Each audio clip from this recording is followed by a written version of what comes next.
અમરેલી જિલ્લાના ખાંભા તાલુકાના રાયડી ગામે કોમી ઇખલાસ અને મોહરમ મનાવી તાજિયા જુલુસ કાઢવામાં આવ્યો।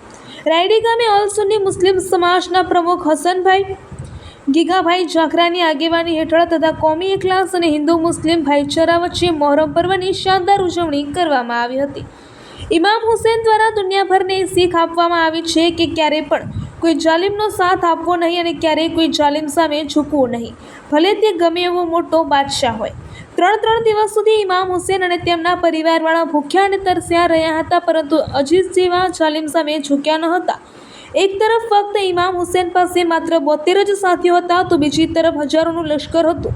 છતાં પણ ત્યાગ, બલિદાન અને કરુણાની ભાવના કોને કહેવાય તે તો ફક્ત ઇમામ હુસૈન પાસેથી જ શીખવું પડે। 72 જ સાથીઓ હોવા છતાં ઇમામ હુસૈને પોતાના સાથીઓને એમ કહ્યું હતું કે જે પણ આ જંગમાંથી જવા માંગે છે તે જઈ શકે છે અને હું તેમની શિકાયત કોઈને નહીં કરું। પરંતુ એક પણ વ્યક્તિ ઇમામ હુસૈનને છોડીને ગયો ન હતો અને બીજી તરફ 72 સામે હજારો સૈનિકો બોલાવવામાં આવી રહ્યા હતા।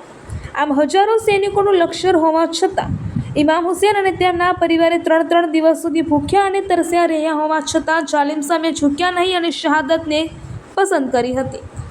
આમ ઇમામ હુસૈન દુનિયાને શીખ આપતા ગયા કે ક્યારેય કોઈ જાલિમ સામે ઝૂકવું નહીં અને ક્યારેય કોઈનો સાથ આપવો નહીં, ભલે તેના માટે ગમે એવી મોટી કિંમત ચૂકવવી પડે, પરંતુ ક્યારેય જાલિમ સામે ઝૂકવું નહીં। રિપોર્ટર અલીભાઈ જાખરા।